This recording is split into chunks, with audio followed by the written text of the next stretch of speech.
Did Hi, you everybody. change? Did you change the password on the?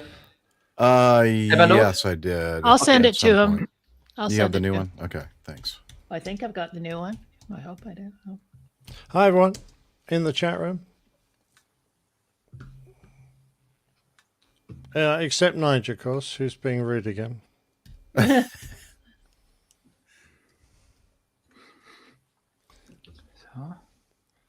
I see the co-pilot jets listened to on the APG crew. Nice to see the co-pilot jets listen to on the APG. I don't know. I can't make head or tail of that. Lunchtime start for the... Yeah, that's true.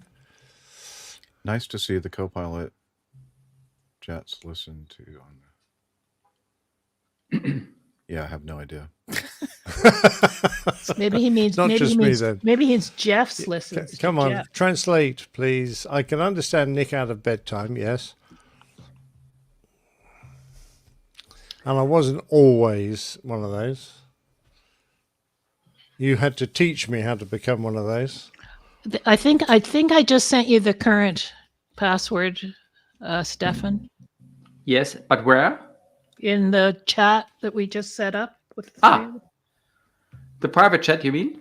No, not in No. StreamYard. In iMessage. messages. iMessage. Messages. Okay, got it. That's the one I have anyway. Yeah.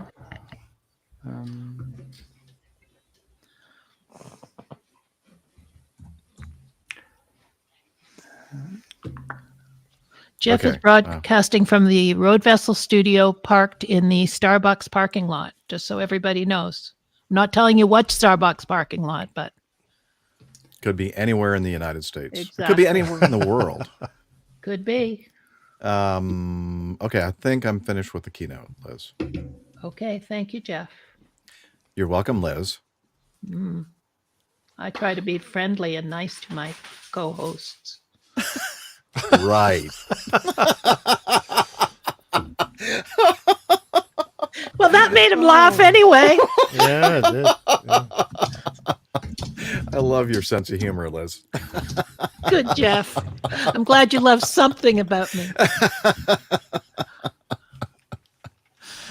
Right. Oh. Liz, I just sent it in because I didn't get anything. I just sent you a message from my iMessage. So I wonder if you could resend it again. I'm sorry for the trouble.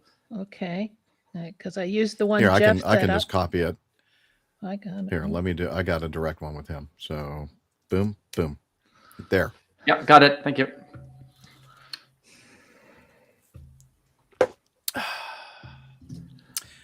All right, how's everybody doing? Hello, Mike Kuipers. Hello, Tim Van Ram. Who's up really early there on the West Coast? Yeah, and Nigel. Good to see you. Nigel survived not- having Nick there for a couple of nights. Poor Nigel. He looked after me Hey, very Tim, well. don't give away our password. Damn it. Now I'm gonna have Password to is change it. 123 APG. Now I'm gonna have to change it to APG password 2. Love it. So this is part 2, guys. Some of you know, we did part 1 with Steffi on Tuesday. So we're not going to do Steffi. No, not this Steffi. Dr. Steffi. Yeah. Unless Stefan has a PhD. Maybe he does. I don't know. Anyway, You don't want to know in what part, though. yes, yeah. Anyway, so we're just not going to do I guess we'll introduce Stefan, but we're not going to do the APG introduction and the countdown and everything this morning. Is that a new dog of yours? No, it was a dog shoot I did the other day. I was just... Oh, I thought you stopped. That's doing quite the impressive tongue that I'm dog not has. charging anymore. that. Ah. So they're getting much It better was value. it was a favor for a friend. Ah, nice. I still want you to do Poppy sometime. Certainly. That dog can't hold his liquor. That's so true, Tim. I just need to get to Canada. Did you see that comment from Tim, Nick? That doggy can't hold his liquor. No, he can't. I think it's Licker, isn't it? Yes. Well, unless you're from the backwoods, then it's L-I-K-K. I know, but the dog isn't having that kind of liquor. He's got a liquor. It's his tongue is his liquor. Well, that could be that kind too. Maybe. You feed your dog booze? My God. Glad you don't have a dog. What was I going to do here? Gonna do something. I just know it. I was gonna look. Have you got your recorder turned on? I do not. I didn't have to wait for Tim's prompt there. Ooh. Come and say hi to Okay, Stefan. recorder. There's Stefan. Is on, I think. See, I've got a little German dog here, Stefan. Ah, I wish I could have shown you Schweimer. my dog, but my wife is, as I said, she's walking around with it. And I'm having this automatic opening windows in the new Mac software, which makes me crazy. Oh. Yeah. What? Yeah, they adjusting themselves automatically on the screen, and it's like extremely stupid.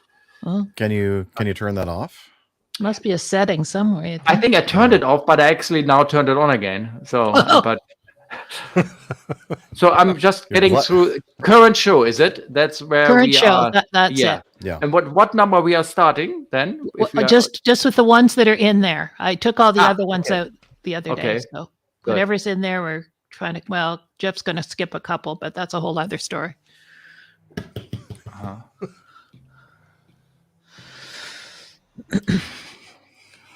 Okay, I was just looking at Captain Stefan's little intro tag. Good. Was it the singing Russian? Wasn't that last Yeah, time? I'm not going to do any. We're not going to do any music. We're just going to do just. Yeah. Oh, so I can go in the background. Bye, guys. Have a good show. Oh. Okay. Bye. I feel not very prepared, but I'm just nodding. Is that okay for you? That's absolutely fine. Yeah. You say nice things, and I say I agree. Jawohl. There you Yeah. go. That's the way. Yeah. I can hear you, Liz. Oh, do I need some kind of login for the Unity intercom client? Did you have the? I don't know if you ever. Did you ever use Unity the last time you were on? I tried, but it didn't connect. But, yeah. Oh. It Okay, said Liz login says, error, invalid username and password, whatever. Okay. Yeah, I don't. We're just not going to bother with that. Okay. Because yeah. I don't recall exactly. I don't think I set up anything, or if I did, it's not there anymore. Or I don't know. Most probably you threw me out. That would be a wise idea anyhow. That was probably it. And then Liz wants it this You're way so very she can polite. say really unkind things about you, and then you won't hear it. Yeah. So that's good. Now you can. Whenever you're laughing in the background, I know it's about me now. So No, Liz wants me to actually, swap you with me so that she can talk about me, bad things about me. Okay. Yeah. So I don't know. I don't know. I don't feel like I'm any different with you today than I am any other day. Well, no, because I got all this crap to do.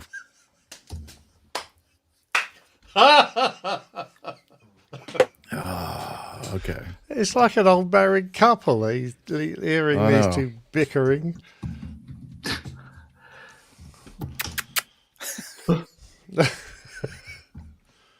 You need to come chat. Yes, I do. I do have. I found some kind of password for Unity, but it's probably some old stuff. Well, here, let me. Okay. Since we're. No, don't worry about it. Don't worry about it. No, hang on. Let me just see what I got here. Cloud.unity.com. And no, that's not. What the heck is that? That is not what I was looking for.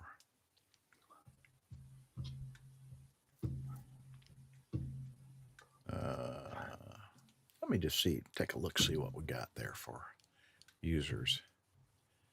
Oh, there's Stefan. Okay. Hang on.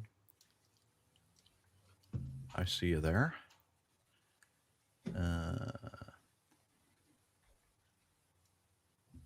Subscriptions.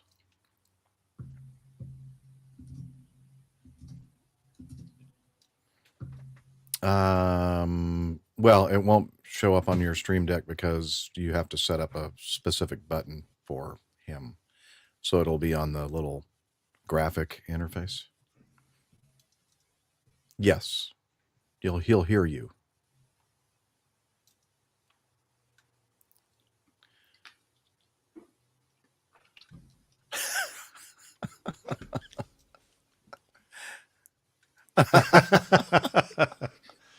We're getting all the love here on Yeah, Unity stuff. I know it's about me. No, it's No, you and I it's getting the about love, Jeff. She is upset with me for some reason. Yeah. Oh. She thinks I'm being grumpy. Oh, that can be, but that's easily done, isn't it? Yes. Yes. Probably. Mhm. Jeff does it without even thinking about it. Without even trying. Yes. So I have you assigned to one of the users, Stefan. Mhm. Stefan. Nice. Are you in Unity? Yes. Okay. Let me see if I can find you. I just have the wrong password. That's it. No, I'm not logged in. I'm not into Unity. I started the program. Yes. Oh, yeah. Start it and log in. Yeah, but I don't have the correct password. He needs a password. Oh. Okay. I wrote down my password, but it doesn't work anymore. For Unity. But yes, yeah, for Unity. Okay. All right. But I don't know why. don't worry about that then. Maybe that must be then my fault because it was a self-assigned password, wasn't it? Or did you give it to me? Here, let me just do a new password for you. Last time 'Cause you I don't gave, see I what- had this one. Schnoss. Yeah, that was my last one. But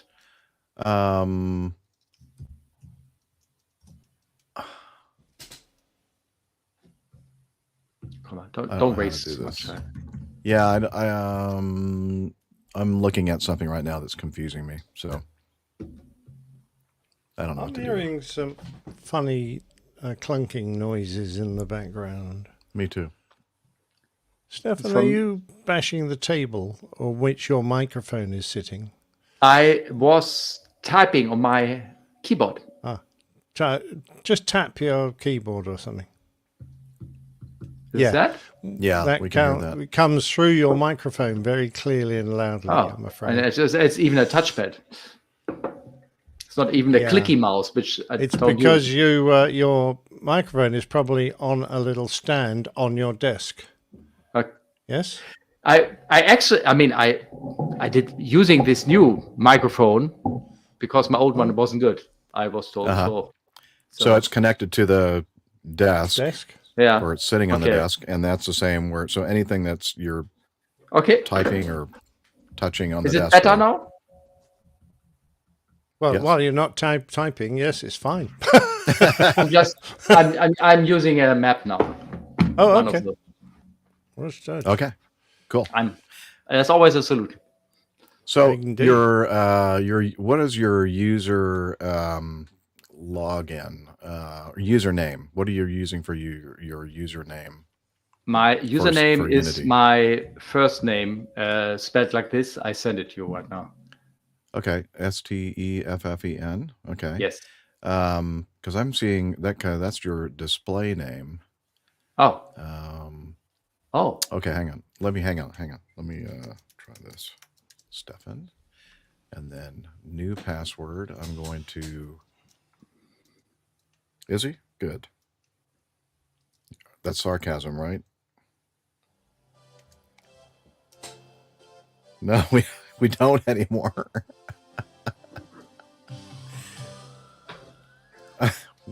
What is that I'm hearing now? It sounds like jump. Van Halen. Great.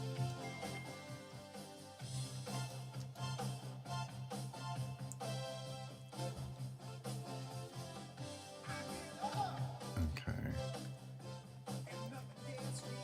Okay, so Stefan, use that same username and that same password and see if you get in. Okay, I certainly will. That was the theme track to the Blue Angels video, if you remember. Well, now we'll have a flag for that music. Hey, you ought to do a collection of flags. Breakfast golly. meeting. Oh, see you, Tim. Oh, I have smoked salmon and bagels and coffee and eggs, scrambled eggs. Do you hear me now on Unity? Well, you have to mute yourself in StreamYard so we don't hear it both places. Okay. Yeah. So, okay.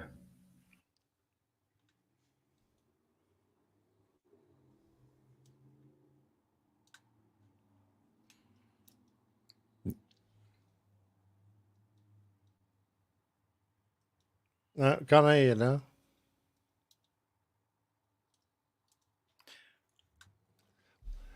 Are you? Liz is only on. If you can hear Liz, she's only on Unity right now.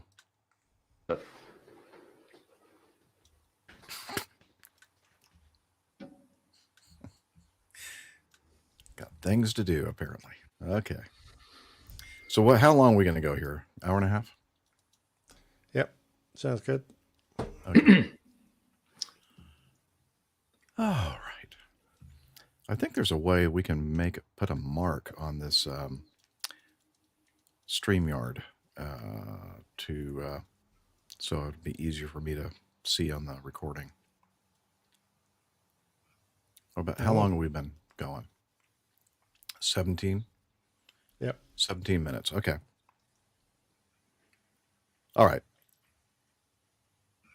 On StreamYard. I'm just looking because since we went live, that's when the recording starts on StreamYard. Okay. That gives me an idea where to look for on the audio recordings. Okay. So how did I start that before or end that?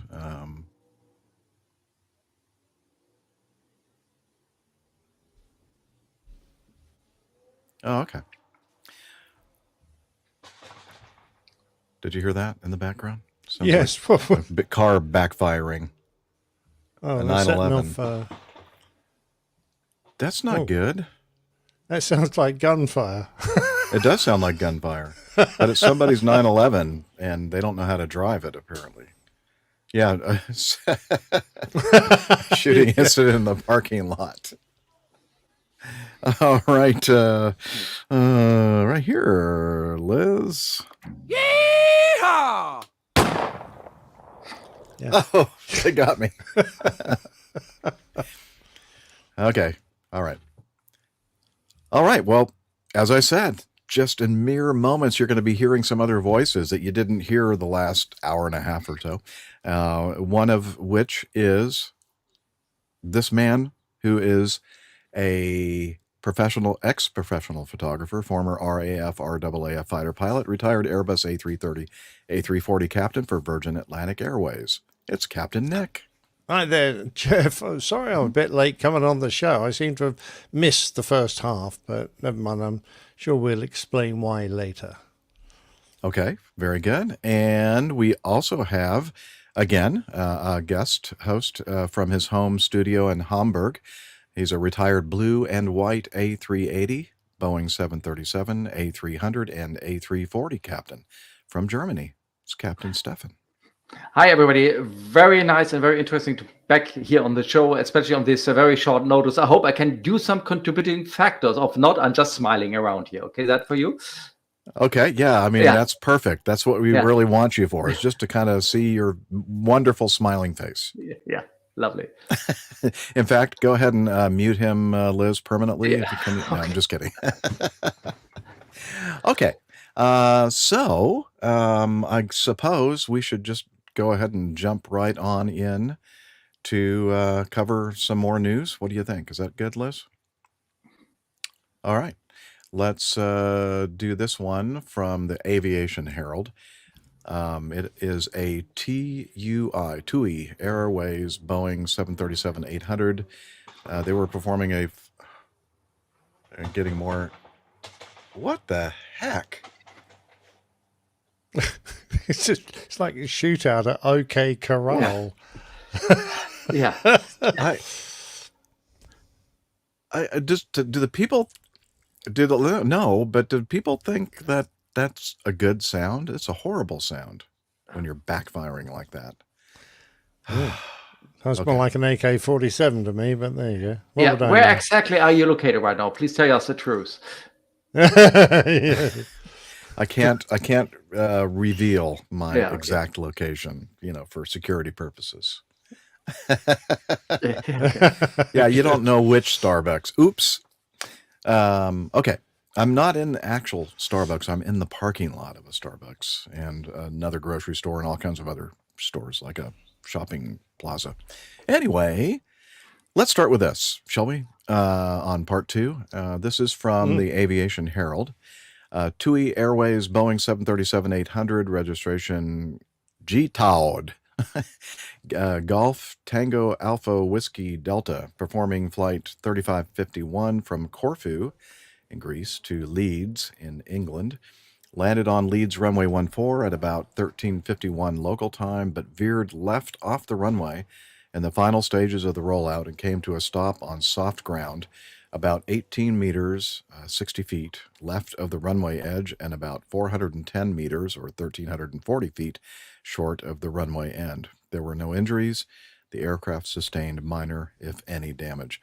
The airline said, "We're aware of an incident at Leeds Bradford Airport this afternoon in which, upon landing, flight 3551 slightly veered off while turning into the taxiway." It's really no big deal. Yeah. Well, There are no reported injuries, and our ground team are on hand to support passengers as they disembark. So the final report, this occurred on, let's see, when was the original? In 2023, October 20th of 2023. The final report, released by the AAIB on the 24th of October 2024, concluded the probable causes of the serious incident. I guess the AAIB thinks it's a serious incident. Yeah. Not the airline didn't think so. It's light serious. Light serious. Light serious. The initial phase of the landing roll was normal, with the aircraft touching down in the touchdown zone and meeting the target deceleration rate. The pilot flying disconnected the auto brake and then stowed the reverse thrust early in the landing rollout, and a constant deceleration was not maintained. Okay. So just basically stopped any kind of friction or any force to slow the airplane down, apparently. The deviation from the center line resulting from the strong crosswind from the left required more right rudder input than was applied in order to correct it.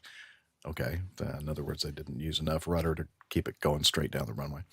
Additional use of differential braking to assist was also available, but apparently not used. There was an unusual juddering from the nose wheel reported by the crew, likely resulting from the failure of a nose wheel bearing. There was no mechanical defect identified by the investigation, which would have prevented the crew from applying the additional right rudder that was available to keep the aircraft on the runway. However, the crew's actions may have been influenced by the nose wheel juddering. Let's see. And then it goes into analysis here.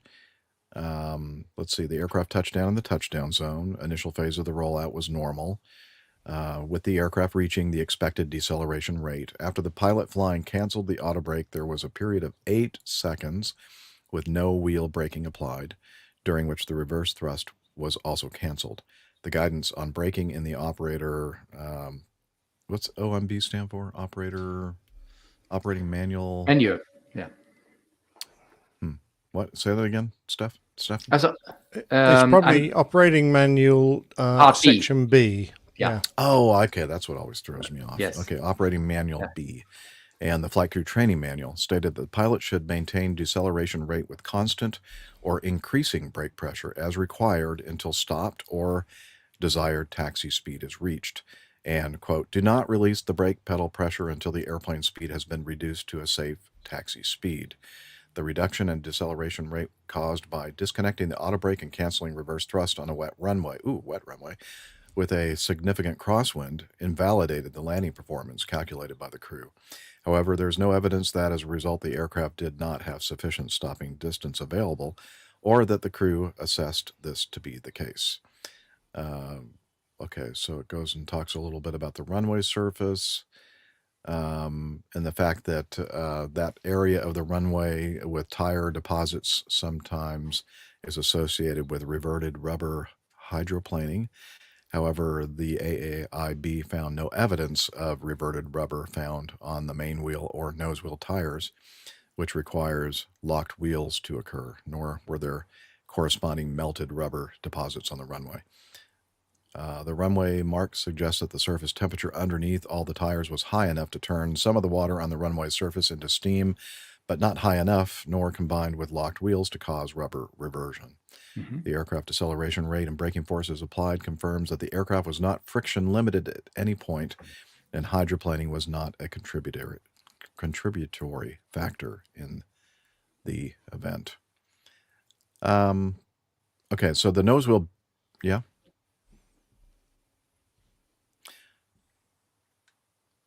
Okay, I-haul boxes, the OM-B did not mention anything about maintaining directional control. Perfect job. Okay. Just a little bit of sarcasm there. Yeah. All right, going back to the article. That means the crew doesn't have to do it, don't they? If it's not mentioned. Well, No, apparently exactly not. right. No, Yeah. no, definitely not.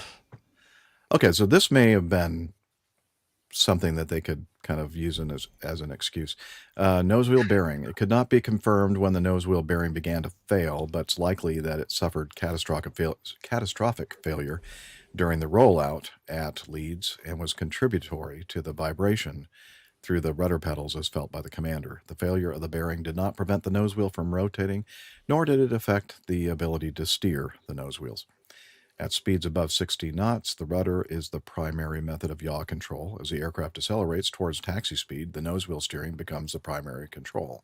There was no evidence that the bearing's failure physically reduced or restricted the pilot's ability to control the aircraft in yaw. The pilot flying recalled the nose wheel judder increasing as he increased the right rudder pedal, which caused him to reduce the input. Both crew members recalled the judder as being significant and unusual, and the CVR recording contained a juddering/rattling sound during this period. There was no evidence of a physical restriction of the rudder pedal movement, or that the rudder position required to prevent the runway excursion was unobtainable. Okay, so are you kind of getting the gist of this thing here? Basically, the AIB is saying, yeah, they got some feeling of in the rudder pedals, because that's connected to the nose wheel steering, when the nose wheel assembly is connected to all that. So if the thing is doing the juddering, rattling, you're going to feel that in the rudder pedals, but it doesn't mean that the rudder itself, in the back on the tail, isn't still effective at the higher, above 60 knots. And they should have continued to use right rudder in this case with the crosswind to keep the airplane from, going off of the runway. And I don't know. That sounds pretty legit. What do you guys think? Yeah, I think there could have been an element of startle factor, or they were surprised by the noise, which the AIB then shoot down, because they say that startle factor is likely to have ranged between 100 milliseconds to 3 seconds, whereas the entire rollout took about 30 seconds. So there should have been plenty of time for them to recover from any startle factor and start reapplying the brakes and steering the airplane. And they said that it could have been surprise instead of a startle reflex. But they say pilots are trained to deal with non-normal and emergency events, and the aircraft deviation from the runway centerline may have been considered a challenging situation by the crew, but you know, I think they're suggesting that the crew should have been capable of dealing with the clattering nose wheel and you know, obeyed their instinct to keep the airplane straight on the runway, because that was quite honestly the more immediate danger, was running off the side of the runway rather than having a clattering, noisy nose wheel. So, yeah, I think the AIB are basically saying you've got to do number one job, which is fly the airplane, which in this case wasn't actually flying, but keeping the damn thing straight on the runway. They don't seem to give any explanation as to why they stopped braking and disengaged the thrust reverse. So I have no idea why the crew did that or why the pilot flying did that. But so I don't know, putting it fairly in their laps, I'm afraid. How long was this runway? I've missed that.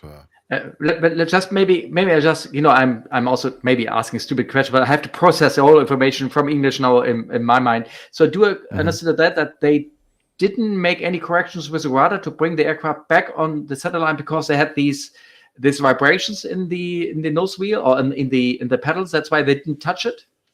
That's sort what of I'm gathering. That's okay. That's what they're saying is that as they tried to move the rudder, the vibration from the nose wheel got worse. Okay. So they kind of stopped trying that, which I'm going, oh, okay, well, it's the only way you're going to get back to the middle. Yeah, exactly. Yeah. It's because it's a very instinctive thing, of course, for a pilot to press the rudder and where do you want to go. I mean, so that's like they had to really overcome their own instinct to keep the runway, to keep the airplane on the center line. That's very interesting. So I wonder how much the juddering was, that they feel endangered about it. That's very interesting. I don't know. No.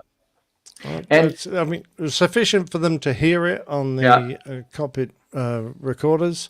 And it said it was a juddering, rattling sound. It obviously vibrated probably a bit.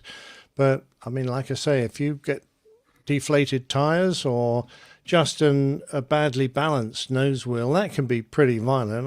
I haven't had too many in civil aircraft, but I've had plenty of military airplanes, and they can shake the nose around so you can't even read the instrument panel. That's how violent they can be.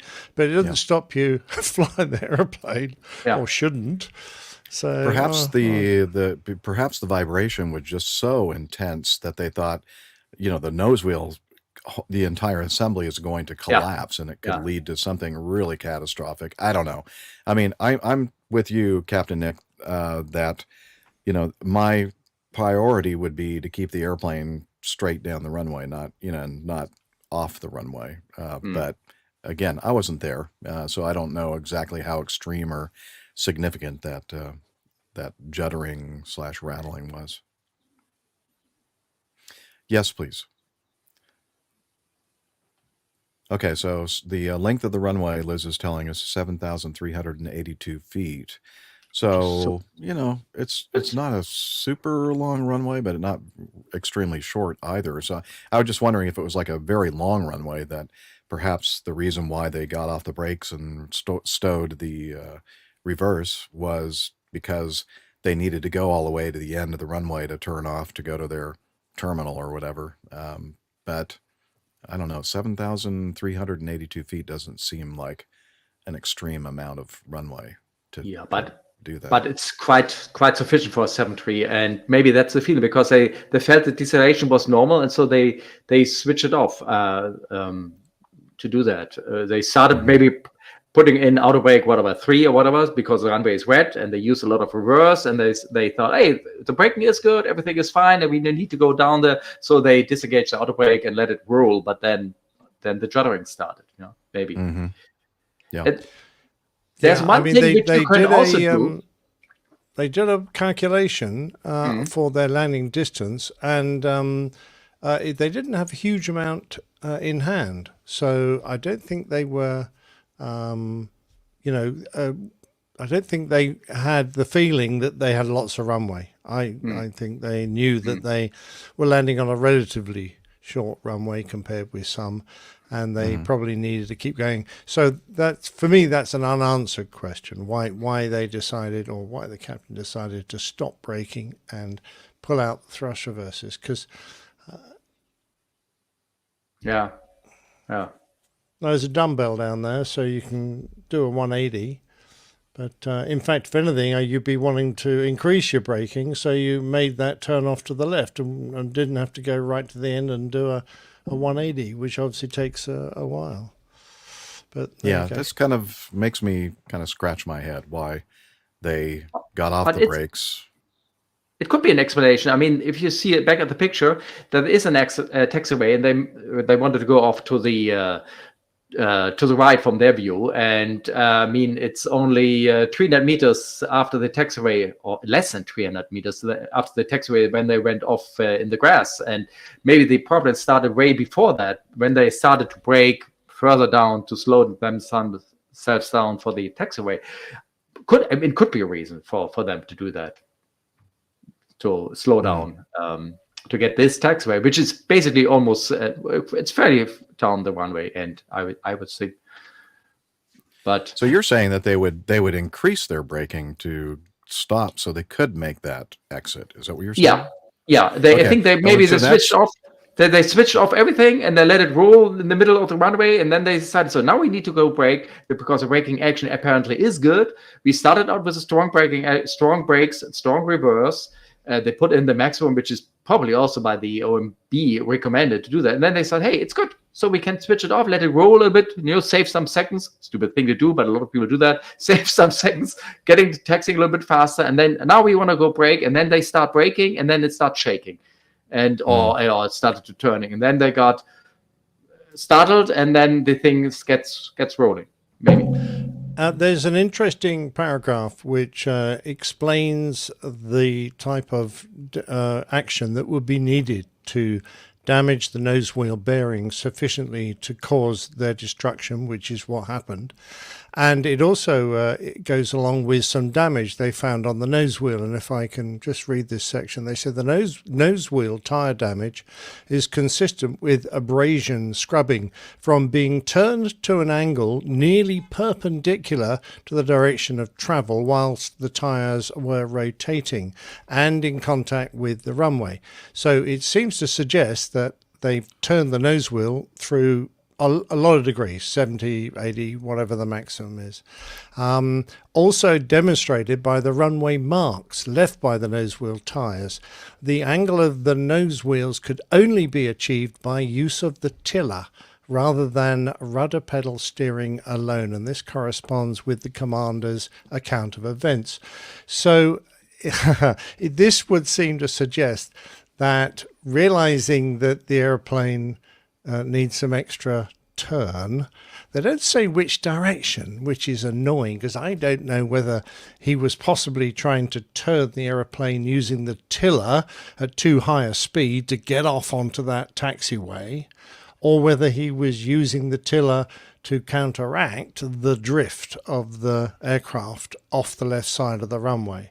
But I'm getting a funny feeling that he might have tried to use the tiller at too high a speed to make that very sharp corner, and that's what caused the problem with the nose wheel and possibly the exit of the runway. I don't know. I'm just throwing it out there. I could tell an interesting story which happened to me. I was landing on Frankfurt Airport. The runway was slippery though. It was cut trees, snowing, and the usual nice winter stuff we have. We were landing, and had auto brake, everything on, and we had also wind, and the aircraft was drifting to the side. And you know what to do when you have reverse on and everything on, and the aircraft is turning. So I immediately switched off to reverse, so it doesn't pull me over to the side. But I was still dragging over to the side. I switched off auto brake to keep the aircraft straight again, and it was keeping straight. But I was not yawing anymore. But I was still heading slowly to the edge of the runway. I using a rudder, and it didn't really help very much. And at the end, I was always slow. I slowly grabbed to the tiller, and I did that what he was, not this guy was doing, but I was finally was able, with the tiller, I was able to get my aircraft back on the runway again. My heartbeat was also a little bit high at that point, and because it was the only remaining runway open in Frankfurt at that airport, because of the snow. God. And I was going back, and I was taxiing out, and it was the end of a 5-day rotation, and I was very happy. I bet. Well done for saving that. But this seems to suggest that the tiller was used and to an excessive angle, which caused scrubbing on the tires, left marks on the runway, and caused the failure of the bearings of the nose wheel. So I don't know if you, Nick, when you were reading that, how far they estimate that the nose wheel was actually turned, like perpendicular. Yes. I because you were reading, you probably didn't see Stefan and my facial reaction or facial expressions. But we were both kind of going like, oh, that's not good at all. No, that's not good. That says something to airline pilots with that look on our face. It's very, very interesting. Yeah. The steering angle of the tiller, wouldn't that be also recorded on the digital flight data recorder? I mean, this was. It says 737. Do they have those sort of things? That technology? It's an 800. It's not. I'm joking. It's not that old. You would have thought so, wouldn't you? You would have thought so. But they've got other physical evidence to indicate that. But it's not a Max. A long way. Yes. Yeah, it wasn't. Yeah, at least it wasn't a Max. Then. It would have been an easy investigation. It's a 737 Max. That's the explanation. All right. Well, interesting one. That's for sure. Yeah. Okay. I'm sort of glad that we don't ever get these guys' names, because I really don't want to know. I don't want to put a face to the name and go. No, I don't either. Oh dear. I don't want to, like, one of these days in a bar somewhere and wherever you're in the world, somebody comes up to me and says, "Yeah, you know that guy that you were like really dissing? That was me." Yeah, that's right. Sorry. May I buy you a beer? Yes, or two. Yeah, so you can pour it over my head. Oh yeah. Here, come outside with me. I need to show you something. Oh, yeah. Okay. Let's. All right. This is also an interesting. God. Captain Nick, you're really gonna need to help me with this one, because I tried to scan through this, quickly, but I couldn't really. Well, anyway, we've talked about this incident several times over the years. This happened in May of 2016.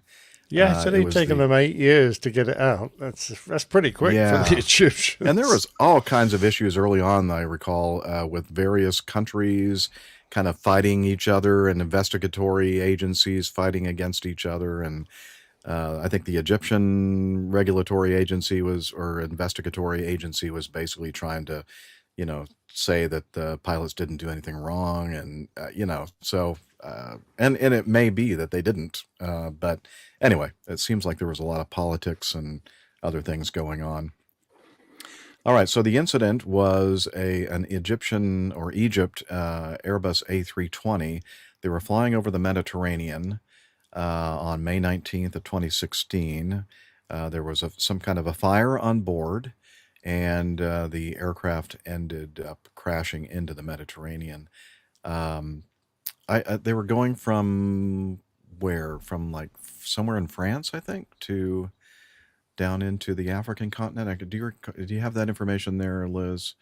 Okay, so she's going to do a quick research to see if she can recall exactly where they were. Cairo. From Cairo? Okay. Cairo. That's where they were headed, I think, right? Oh, okay. From Paris, I think, maybe? Yeah. Charles de Gaulle. Charles de Gaulle. Okay. Ooh, wow, what a memory. And anyway, so they they published a preliminary report, and now we finally have 6, 7, 8 years later, October 30th, 2024, just a couple of days ago, Egypt's Civil Aviation Authority released their final report, concluding the probable causes of the crash were, so what they basically talk about here are the contributing factors. The fire smoke event took place very quickly, and flight crew were disabled. several aircraft systems failures. Explosion resulted in oxygen flow in the cockpit, which enriched the fire smoke. Interesting. Okay. The explosion resulted in oxygen flow in the cockpit. Okay. Anyway, so this report basically proposes 3 separate scenarios, but as we were discussing before we hit the record button, Nick, that it seems that all of them include the existence of an explosive package containing 2 explosive substances that was located near the forward galley area, which is just aft of the cockpit bulkhead.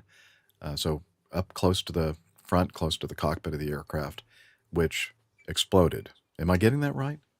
Yeah, I think so. So Okay. they basically it could have been perhaps in the trolleys where it contained the food, or it might have been in the toilet dump there. But it's basically close to the rear cockpit bulkhead, and in the forward galley area there was an explosion. And I think they mentioned they were aware that the explosive package contained 2 explosive substances, trinitrotoluene, TNT, and DNT. So I don't know what DNT is, never heard of that, but I'm assuming it's just another strong explosive.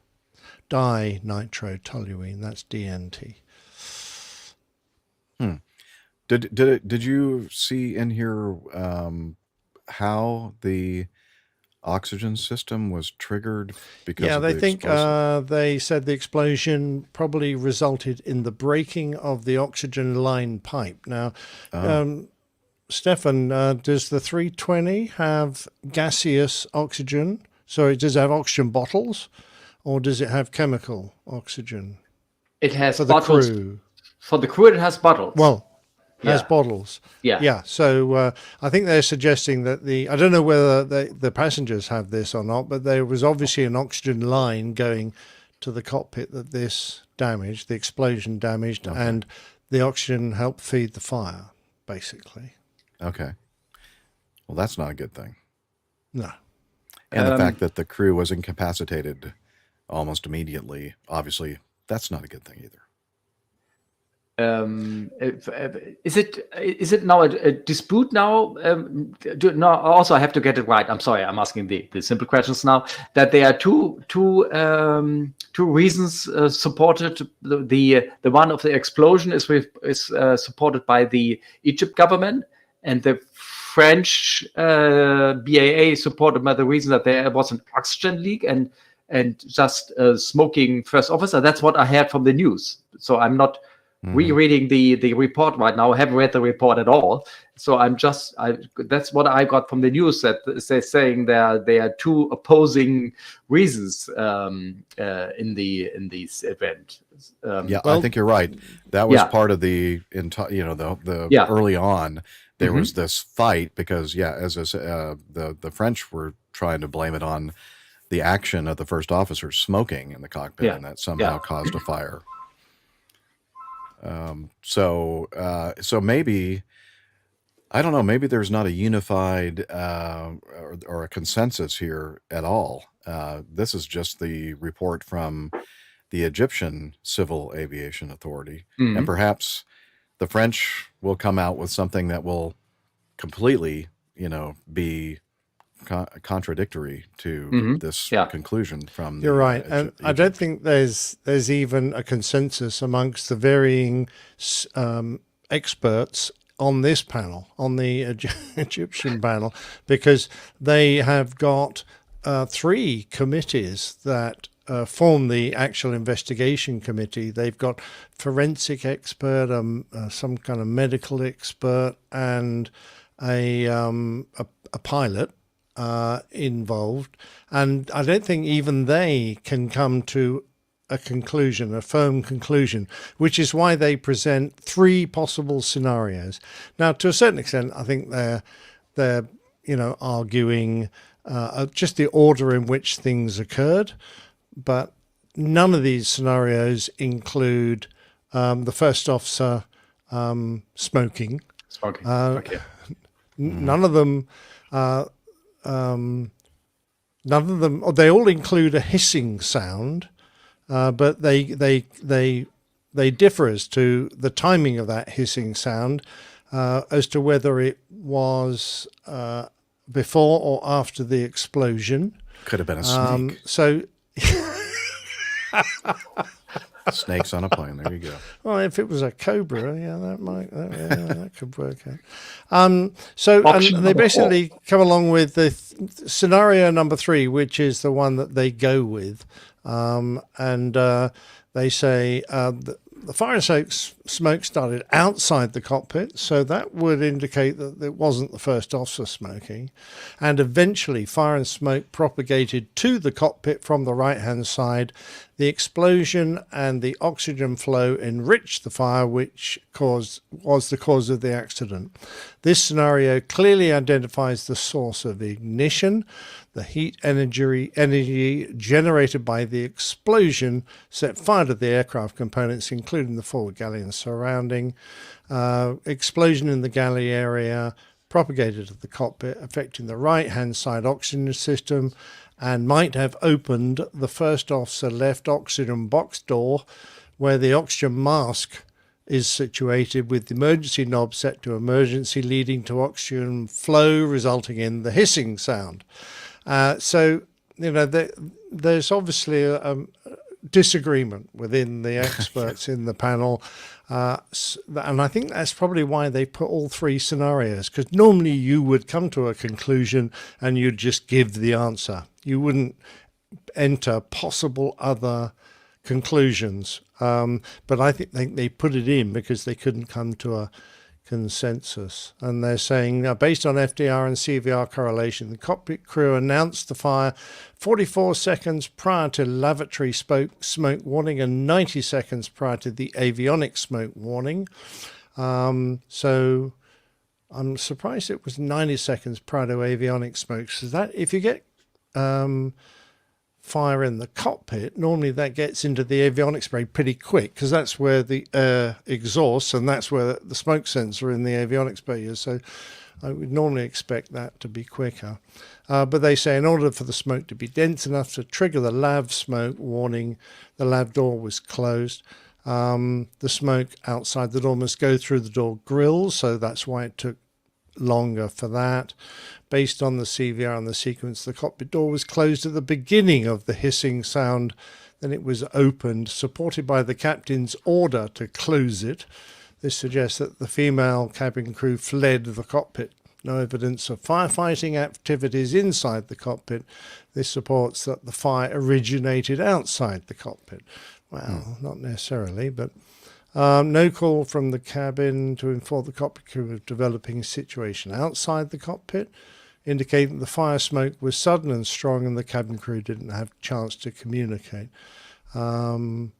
There's various factors here, but nothing really that, is conclusive, absolutely firm and conclusive. So I can understand possibly why they've come up with all these ideas, but it certainly seems like there's no suggestion of that the flight crew did anything wrong, and there's a strong suggestion that there was a bomb on board.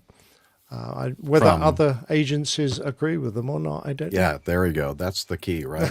Yes. And the other thing, the 3 scenarios that you were mentioning, they did mention in the final report that the scenario number 1 and scenario number 2 were ruled out, and the 3rd scenario was ruled in. So I think what they're trying to say is that 3rd scenario that they've listed there was, in their opinion, what happened.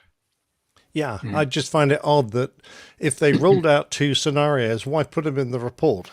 I don't know. Just seems it's very almost odd. like too defensive, maybe, like expecting that somebody's going to be like second guessing their conclusion. Could be, yes.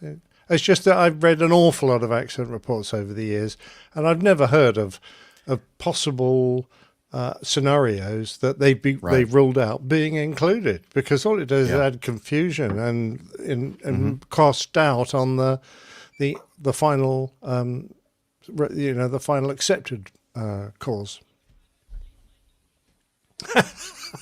Liz says that's why they were explaining why it took them 8 years. Yes, I agree, Yeah. Liz. Maybe so. May I just one ask question, Peskov? I've heard, again, that the French BI did not find any traces of explosive. Interesting. I think you're right. Yeah. Yeah.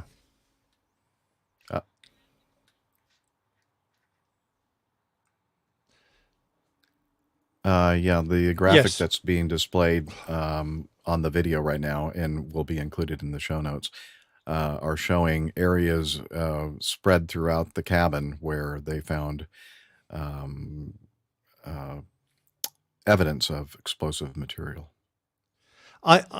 I'm just wondering whether that is actually the locations or the people, because that's where a lot of the explosive material, it was attached to bodies. That was, well, their seat numbers. But were the people sitting in those seats when the aircraft exploded? So perhaps they were all up getting some food, or they were going queued for the loo.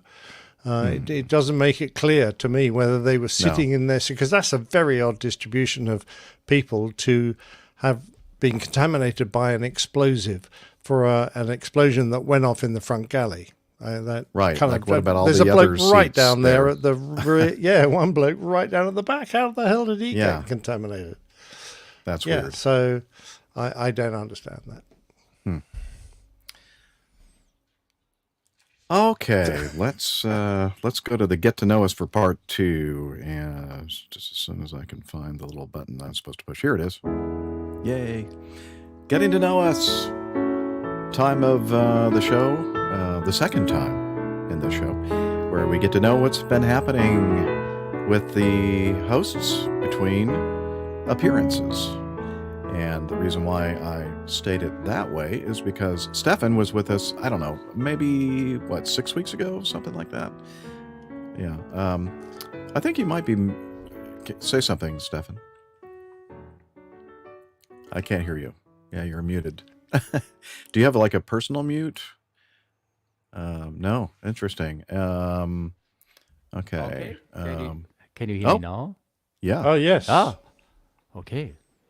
Oh, you know what? That was probably my fault. I was getting a lot of room reverberation, so I adjusted your mic settings and turned your volume down a little bit. So let me bump it back up again. I didn't mean to completely mute you.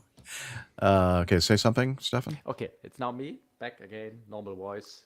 Not moving to make any background noise. Is that correct? I love it. If you can get closer to that microphone, it'd be awesome. Yeah, Your voice sounds so much better, and we can understand what you're saying. Okay. All right. Thank you. So, the last 6 weeks I was doing a little bit traveling. I was traveling to Munich. I recall being a big concert. Maybe that's what we were. Oh, yeah. I sent you pictures from Right. Adele's concert. Small concert, only 70,000 people there, so I felt very private. Yes, and you're a VIP, obviously. yeah, if you're one of I was 70. VIP, and they had huge screens, so I was able to see Adele in 200 meters distance. It was a very impressive concert, and the most impressive thing is about that this whole concert. It was, I think, 10 concerts, and it was purposely built for her, open air concert, and it was 2 weeks later it was dismantled again, the whole area. Oh wow. Yeah. Wow. And the reason I was told now that why they choose Munich for organizing a big event like that because the beer is very good in Munich. Yeah, the beer is very good, but the guys in Munich, they are very capable in organizing very huge events, like example the Oktoberfest. Oh right, yeah. So that's why they choose Munich, because they can handle lots of people and kinds of, and very organized. That kind of makes sense. Yeah, that's why. And after that, I went to Vienna and for a small trip, and I did some flying. And last weekend, I finished the season for power jumping at my power jumping base in Hartenholm Airport here. So no more power jumping for the winter until till March. That's my story. So What is power jumping? a power jumping. Oh, para. Okay. Parachute, para Gotcha. jumping, Parachute, para. Okay. Okay, so you're a jumper dumper like Dr. Steph. Yes, yeah, I think I told you, don't I? Yes, yeah. Yeah, gotcha. Do you do any jumping yourself, though, Stefan? Why jump out of a perfect working airplane? I mean, Exactly. no. Good point. We feel the same. Yes. That's exactly the way I feel, but Yeah. Steph, we I cannot did some convince. bungee jumping a couple of years ago, and when I'm telling that the skydiving guys, they said, "Are you crazy? With no parachute, I would never do that." Excellent. Hey, I have a question for you, Stefan. So you're located in Hamburg, which is in northern Germany, Yes, it correct? is. Now, the beer styles are a little bit different than the beer styles down in Bavaria, right? Yes, we And what's use your like preference? the tube type. The way they have looks like more like a wine glass, you know. It has right. have a little down there, and then they open up like a tulip type. This is the beer glasses we use for pilsen or whatever. Yeah, I that's thought you said something else there for a second. I thought you said piss, actually. And I'm thinking, why would you use that? I would want something that had a wider opening. I mean, Oh, there's you always a boasting fighting again. between different breweries, and they call each others, of course, these words. Yeah, but no. Now, Pilz. when you were down in Munich for the Adele concert, did you go and visit the Oktoberfest celebrations? It was 4 weeks later, the Oktoberfest. So Oh, the that wasn't very Oktoberfest- good timing. Yeah, Oh, the Oktoberfest dear. is called Oktoberfest because it starts in September. Of course. Yeah, like mid-September or something like Yeah. that. Yeah, I've never really Excellent. quite understood that myself, but, you know, I don't understand a lot of Fair things. enough. Fair enough. Okay. All right, so nice to have you on with us again, Stefan. I'm honored. And I'm kind of happy that your student, your flight student, ended up getting sick today. So that meant you were available for joining us today on short notice. And I Yeah. do apologize for such short notice, but that's sometimes the way we work here. Matt, that's the way we work all the time, actually. Actually, it would be a lot worse if it weren't for Liz. She's pretty good at like planning ahead. It's just for things like this, she has very little control of. You know, I'm kind of a loose cannon. So anyway, Captain Nick, what have you been up to, sir? Well, I've had a busy week, which is kind of great. I suppose the biggest event was getting an opportunity to go and get myself assessed by an orthopedic surgeon to see if there's anything he can do to improve my leg function, which hasn't been great for the last sort of 6-9 months. So I took advantage of the fact that there is at the Robert Jones and Agnes Hunt Orthopedic Hospital, which is in Oswestry up near the Welsh border, there is a wing on that. Hello, I'm getting a little bit of an echo here. Okay. I'm not hearing it. That's better. So there is a wing of that hospital which is called the Headley Court charity wing. Now Headley Court used to be a rehabilitation centre for military personnel who are trying to overcome some major injuries, and it's a famous place been around since World War II. And they eventually shut it down and integrated that service within the National Health Service here in the UK. But they named this, or the charity that comes from Headley Court, contributed towards the forming of this wing. Long story short, I was able to get an appointment up there pretty quickly because I'm a veteran. I just got my GP to refer me. And they are absolutely brilliant up there. Unfortunately, it's just lower limbs. So if you've got a back problem, or you've got an ear problem, this is not the people to go to. But if you do have lower limb issues, it's about the only one of these specialist veteran units there is in the entire country. Started and run by Lieutenant Colonel Carl Mayer, who I met, and he's a lovely guy. Absolutely lovely. Yeah, yes.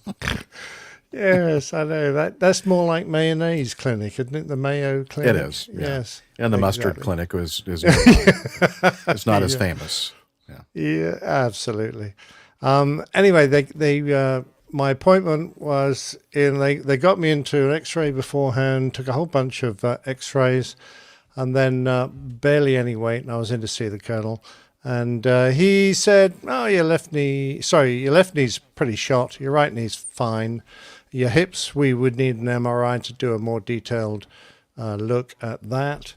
But you basically, at the moment, we can't see a joint replacement being on the cards, but your left knee's going to need one before long." And they said, because I was unable to be sure where the pain was originated, it's either my knees or my hips. They said, how about we give you an injection, one of these steroid injections into your knee, and then that will help isolate whether it's the knee or the hip. And then in 6 weeks' time, we'll ask you how you're getting on, and then we'll probably get you up for an MRI, which sounded fine. Except that I said, well, I've got the same problem on the other side, so which knee are we going to inject? And he goes, and I said, can't we do both? Anyway, he said, we don't normally do both, just in the risk of something going wrong, we only want to wreck one knee and not both of them in one go.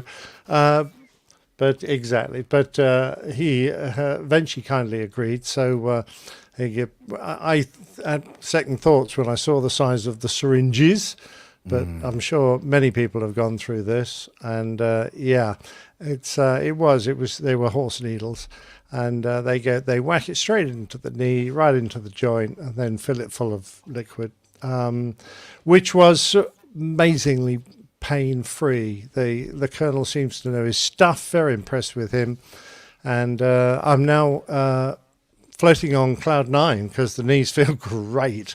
Went for a 4-mile walk today, and they're feeling superb. So I'm waiting to see what symptoms to develop as to what I say to him in 6 weeks' time when he calls me and asks me how I'm getting on. So that's an ongoing thing. So the only other thing that's happened was I did a little bit of dog photography. Now, there you go. That's either sky or shadow. I'm not quite sure which one, but Bob Judson, lovely old friend, ex-student of mine, who went to 2-star rank in the RAF, and now he had me on his podcast because he does a podcast about leadership called Leading for Life. So if you go to the website or onto a podcast app and go Leading 4 Life, you'll find it. And his website is leading4life.co.uk. You'll find out all about him. And he is a very clever chap, very well trained, and just there to give advice to people who in the field of leadership, which is superb. Anyway, he popped over. It's lovely to see him and his wife Saab, and we took pictures of their dogs, 2 dogs. They're absolutely delightful. They're a mixture between a sort of Springer Cocker mixed with black Labradors. And what they've ended up with is like a perfect black Labrador, but about 2/3 the size. So it's a compact black Labrador with all the enthusiasm and madness of Springer Spaniels, diving around all over the place, amazingly sensitive noses, just want to sniff and hooligan around. Absolutely brilliant fun. And they're like twins, these two. They're super. So it was a pleasure to see him and take some pictures. My knees weren't quite as good back then. They hadn't got the injections. So as usual, I was getting onto my knees without any difficulty. And then I was like going, can someone help me up now? Anyway, is there any way to get the like an IV of the cortisone fluid, just like constantly being pumped into your knees? Marvelous. Yeah, absolutely. A drip feed. Yes. Yeah. Or if they could put it in a wine bottle, that would be another way. Ooh. If you could drink it. Yeah. Yeah, I'm not sure it'd have the same effect though. No. Oh golly, yes. And a cover out last week. We didn't have a lot of choice on. Really, this was the only suggestion we came up with, and it was closed FARP. And I treated that like it sounds. It's like doing a FARP in a lift. So you're in a closed area, but FARP apparently a lot of back pressure there. Yeah. FARP apparently stands for Forward Arming and Refueling Point, and it was Sam's feedback when he was talking about trying to get the Marines to give him an underslung load, and they'd taken the fuel out the tanks, which was correct, but then they'd put it into jerry cans and thrown it inside, which kind of didn't do anything to reduce the weight.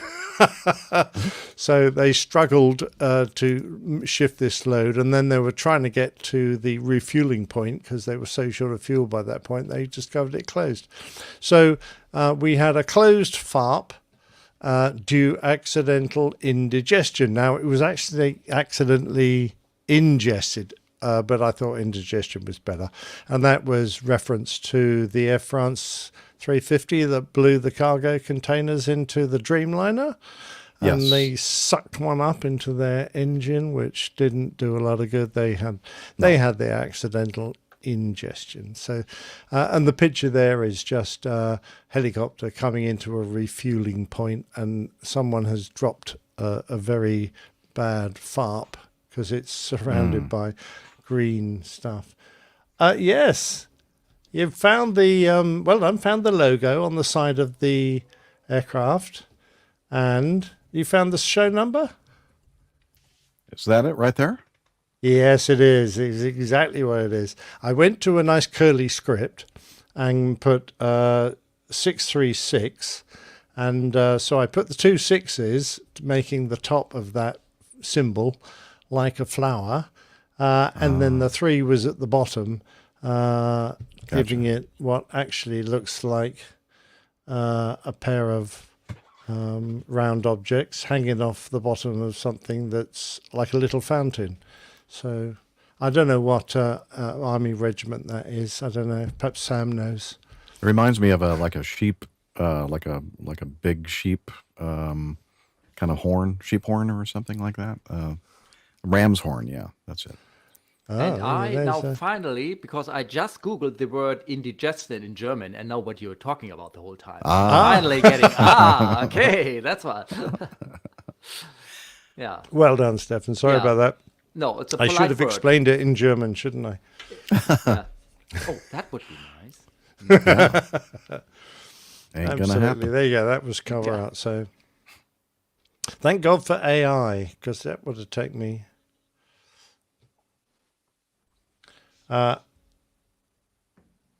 Must be Shadow Sky would be a blue dog. Oh, very good. Actually, funny enough, yes, they had blue harness on one, red on the other. And I have a feeling they named them Sky and Shadow because there is a British and French combined weapon that the Typhoon drops called a Sky Shadow, I think, if I'm not mistaken. So probably because Bob used to be a Typhoon pilot.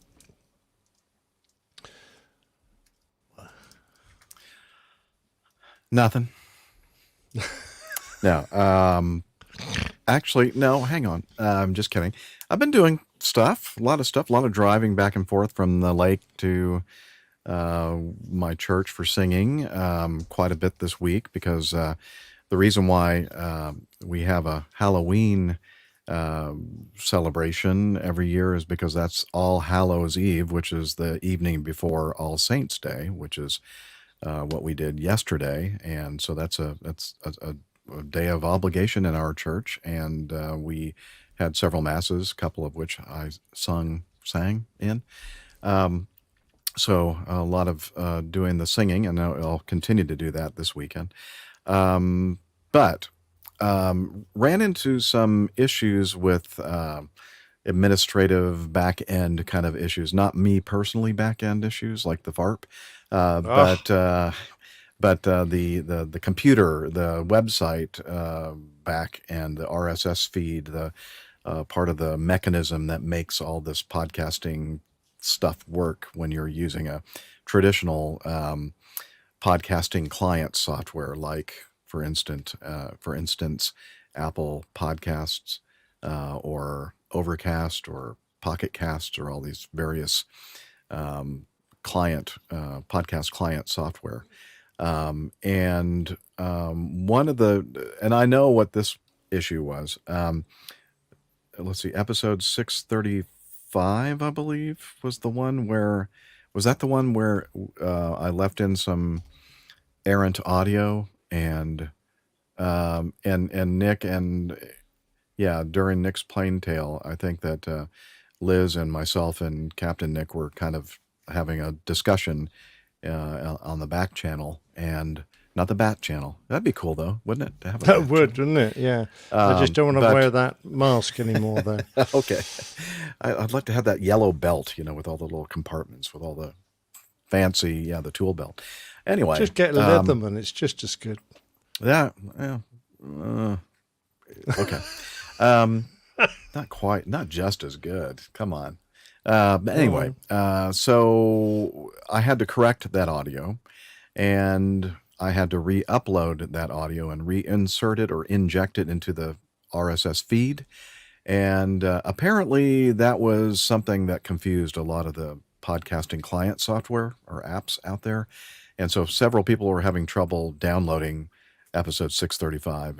And I guess it's my fault for, kind of confusing everything. So I'll try not to release something in the future with like extraneous audio that's not supposed to be there. So I apologize for all of you out there. Now, you can always download it directly, or, there's several different ways to listen to our show. It may not be the way you're used to doing it, but you might need to go to like one of the streaming services, or like, Spotify or iHeartRadio, or one of the other kind of, you could even go to the website and click the play button. Speaking of that, I don't know why this happened. I'm still trying to figure it out. But on the website itself, if you actually go to the episode show notes, the episode posting on our airlinepilotguy.com website, there's a player that's embedded in each of the different pages that we have for each of the episodes. And you just hit the play button and you can listen to it. You can also, until very recently, click this little thing that says download, and you can download the podcast. And I don't know why some people do that. I guess that some countries have really expensive bandwidth, and they want to download it instead of streaming it. I'm not sure exactly why that saves any like cost for them, but maybe somebody could explain that to me. But as opposed to streaming it, because I would imagine the little bits and whatever that are coming over is the same amount. But anyway, whatever. Some people have certain ways of doing things, and I don't know why the audio player's built-in little link to download the file disappeared. It just, I noticed the same thing. I happened to be looking at the site and I went, wow, what happened to the download thing? And several of you emailed us and said, hey, what happened to the download link? And again, I don't know. I'm not sure what's happening there, but I didn't do it. But what I have done to kind of replace that link is I'm actually manually adding a download link that links specifically to our file that's located on the server, Liberated Syndication.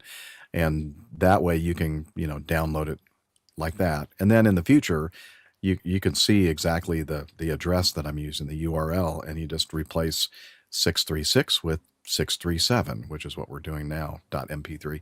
And you can go directly to that file that's located on the server. Alternatively, Liberated Syndication, our media serving company, automatically creates a website, and it's kind of an alternative site, and it has absolutely every single episode of our show since I started it back in September of 2009. But it has a way or download icon that you click on, and it's the same kind of deal. It takes you directly to that file that you can download. That site is Captain Jeff, or captainjeff.libsyn.com. That's libsyn.com. I'll put that link in the show notes if you'd want to have that in your back pocket if you need to download the file for whatever reason. You can go directly to that site, and that's solid. That's a solid site. So lots of weird stuff going on in the background, and I'm trying to, all these little fires I'm trying to put out. Nigel says download equal listen offline. Okay. Okay. Okay. Yeah. Okay. That makes sense. Yeah. Listening offline if you don't have an internet signal. Okay. Thank you.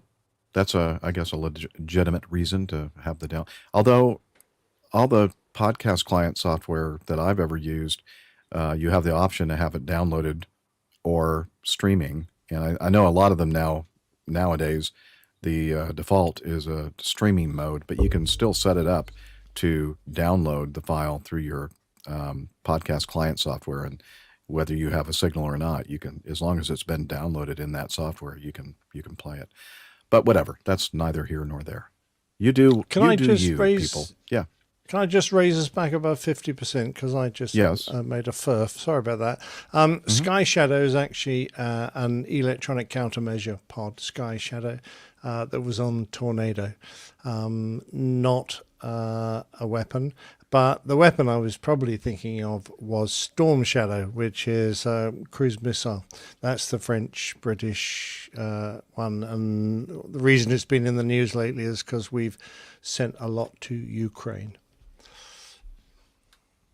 Okay. That has absolutely zero to do with all the website and downloading issues. No, I just needed to get it in before you change the subject again. All right. Very good. Thank you for that. Let's see. So we're just slightly above 50% now. Thank you, Captain Nick. That's where we like to be. Yeah. By the way, did you notice there was a 50% written on that show art? I did notice that. Yeah. Very good. I'm trying to remember why I put it there, but obviously for a good reason. But because that's our motto: always aiming for 50% accuracy. That's probably indigestion. That's 50% correct. Yeah. But before we do that, I would like to continue with another item that I would like to talk about. That's all right. So I was walking at the campground that I just left, walking around a couple of days ago, and I was checking out some of these group camp out areas or whatever for group, like families and that kind of thing. And I was walking along. I see this guy in a pickup truck with a travel trailer behind him, pulling in and stopping, and I'm thinking, okay, where is he going to go? I can't figure out where he's going, so I'm going to kind of head this way. And all of a sudden, I hear, Captain Jeff.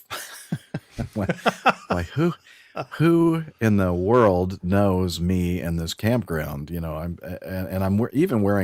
wearing my Mercedes baseball cap, and I'm thinking, how does anybody possibly recognize this person? Yeah. And then Liz is saying, oh, well, your mustache, that's how they knew. And I said, yeah. And he said, hi, been listening to the show and blah, blah. And I went, wow, are you kidding me? He said that he was thinking about the fact that he lives in Cumming, Georgia, which is up there around where the campground was. And he was getting ready to have some kind of a family camp out for the Halloween weekend. And as he was driving into the campground, he goes, wonder if this is one of the campgrounds that Jeff uses when he's camping in this area. And they said is almost as soon as he thought about that, he sees this guy walking there, and he goes, that looks like Captain Jeff right there. Yeah, and Halloween apparition for sure. So anyway, so we had a nice conversation. And I'll probably get some of this wrong, Kevin. Kevin Parody is his name, and I think he's been in some kind of military reserve unit for a while, and he is getting some ratings to try to fly in a professional way, or well, I mean not professional way, but a professional commercial role, and not necessarily the airlines, I'm not sure, and he's been doing some flying for some other governmental agencies as well. I think the Forest Service, he told me. Anyway, so he is on that journey of taking the next step. He's still a young man. I think he's in his mid 40s, so he's got plenty of time if he wants to get a job with the airlines. I think that's his goal. Now that I'm thinking about it, he was talking about, he would love to get a job with Delta. So, Kevin, good luck with all that, and thanks for shouting me out, and also inviting me to the chili cookout that you're doing this weekend. Unfortunately, as I said, I've moved to a different campground, so. Not in the same campground that I was. But anyway, it was very nice to meet somebody in a place that I had no idea or no expectation that anybody would ever know who I am and what podcast that I do. So that was kind of interesting. Okay, now let's do the coffee fund.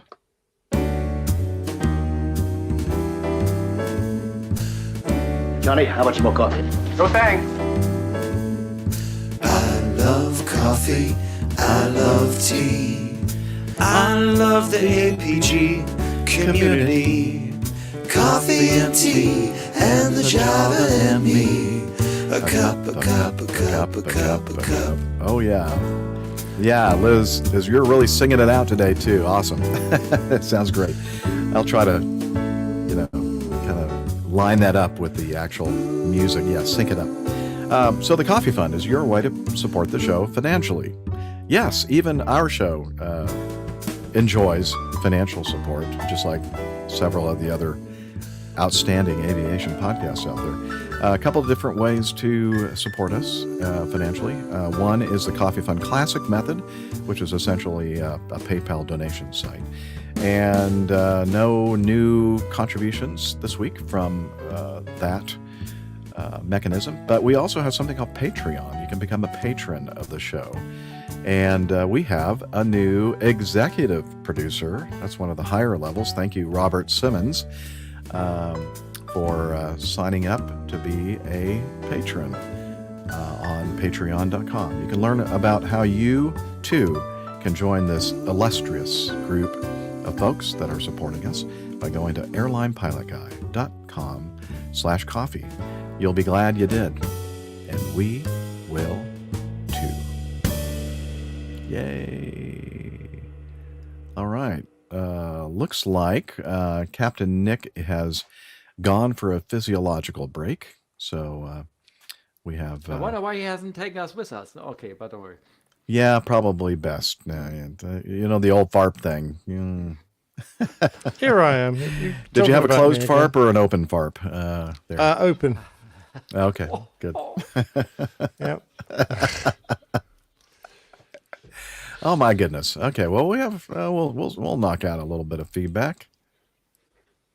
Okay, yeah, we don't want to freak you out and completely get rid of all the feedback. We've never, ever run out of feedback. You realize that? Yeah. We've gotten close, I think. Okay. Let's see. I guess I should. We don't need to play the bumper, do we? Okay. Okay. So we received just this not long ago at all, just like yesterday. Yeah. From Nicole. And she's referring to the angry controller at DXR, which was Danbury, I think, Connecticut. Yeah, and she said, I listened to the angry controller portion of your recent podcast. I was in one of the aircraft that day. Oh, good Talk Lord, about really? small world. Yeah. That's fantastic. Yeah, and she says, when we came onto the frequency, the controller was already yelling at Whiskey Lima. Whiskey Lima is a caravan on floats. He asked for a low approach, break off to the north, to then do landings in Candlewood Lake. Whiskey Lima and Reliant 379 both called traffic in sight and maintain visual. Controller still asked for initially a left 360, but Reliant 379 said the traffic was to his left, so he offered to do a right 360. That makes sense. Reliant 379 was already halfway through their 360-degree turn, but the controller kept asking for a 360, so I'm not sure if he could actually see what they were doing. And that's something I'm going to talk about here as soon as I finish her feedback. Neither aircraft were in Danbury airspace during these radio calls. I spoke to Whiskey Lima after the fact. He said it was the third 360 he was asked to do and decided that Danbury was too busy to do a training flight. He was still about 9 miles out when he told the controller he would break off to the north. Okay. That's interesting. The confusing part for me was that he cleared Whiskey Lima to join final and later said he was not cleared for anything. Yeah, I heard that too. Also not sure why the controller didn't simply respond with maintain visual separation to both Whiskey Lima and Reliant 379. They were both VFR and again, not in DXR airspace, which we talked about as approximately 5 statute miles from the center of the airport out. So if there are 9 miles out, 9 nautical miles out, that, it's not even anywhere near the Class D airspace that this tower is located in. And again, I'm still kind of scratching my head on this one. Did the tower controller at Danbury actually have some kind of a radio display that they were getting from maybe the Class C airspace or whatever, or like another bigger, like a radar repeater or something, some kind of a display that he could see what they were doing out there, or was he just strictly relying upon his eyeballs? The confusion about the direction of the 360s and all that kind of stuff. I don't know. It's just still kind of making me scratch my head on this. Why he was yelling at everybody and why he didn't seem to understand what was happening with his airspace. And it wasn't even technically his airspace, actually. So, yeah. But wow, talk about, small world, that she was listening to our show when we were covering this piece of controller screaming video. Yeah. It could have been any piece of controller screaming video as well. After all, there's entire channels. Controller screaming. The screaming controller video channel. .com. No, it's not a small world. It's a big podcast you have here. No. There you go. Yes, well said. Trying Stephen. to butter us well up. Said. Yeah. Stephen wants to book his next slot. Yeah, but I don't know about you, Nick, but I'm kind of my gin from Hamburg level's quite low. No, I'm just kidding. Don't send any gin. I actually went out and bought a new bottle of Sol gin. So I'm all right. Nice. It's not cheap in the UK. You've got to pay. Probably not lot. cheap in Germany either. Probably not. No, it's for baby food. It's baby food,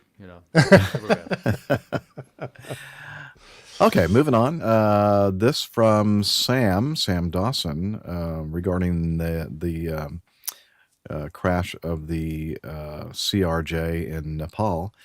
He says, while covering the Nepal CRJ crash in Nepal CRJ crash during episode 631, Captain Nick and Jeff discussed something that caught my ear, commenting on the rotation rate on takeoff. It's been a few years since I've flown the CRJ variant, but the comment reminded me of the crash of a Challenger 600, a stubbier version of the CRJ 200, during a test flight in 2000. Essentially, Good Lord. during That's a mess, acceleration, the fuel shifted aft in the wing.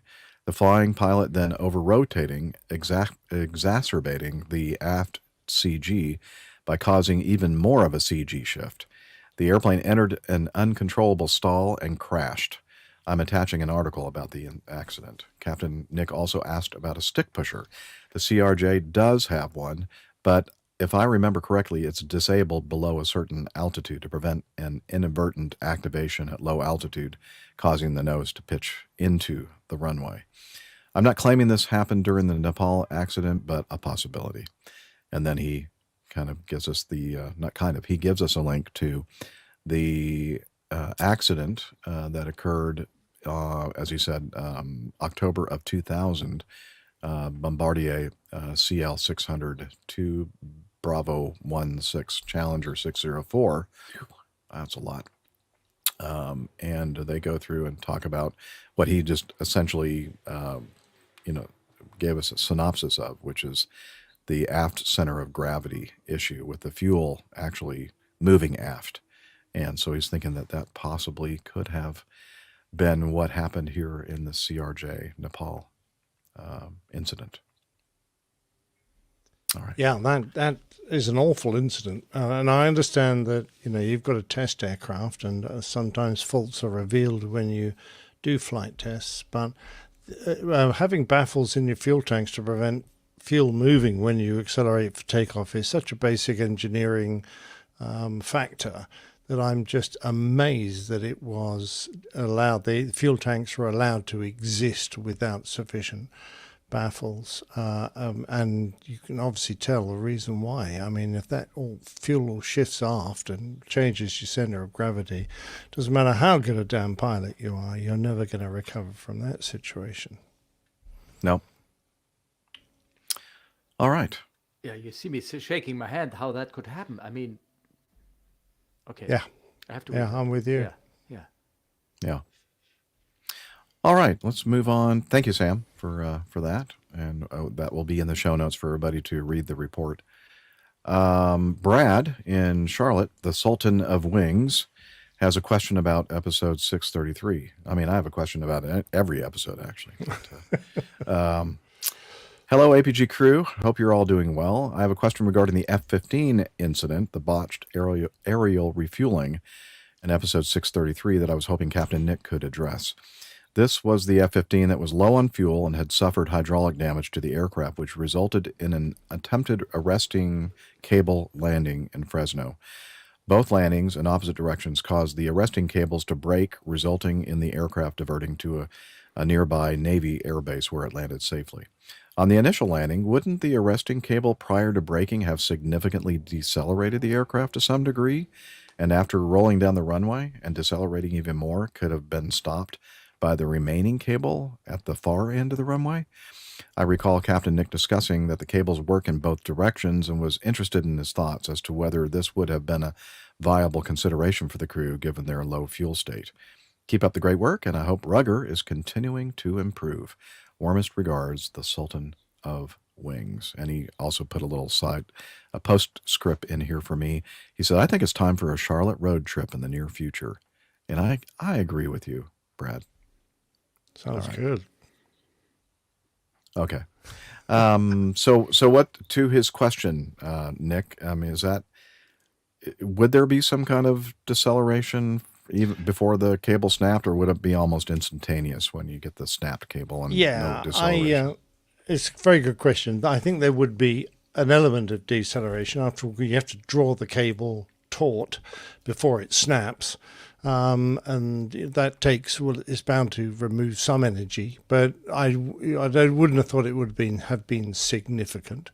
And the big problem was they had a major hydraulic failure. Now, I don't know exactly how the F-15 systems worked, but I think the reason they were trying to do approach end engagements was because they would have reduced or no brakes and possibly no nozzle steering or no way of steering the aircraft once they got it on the runway.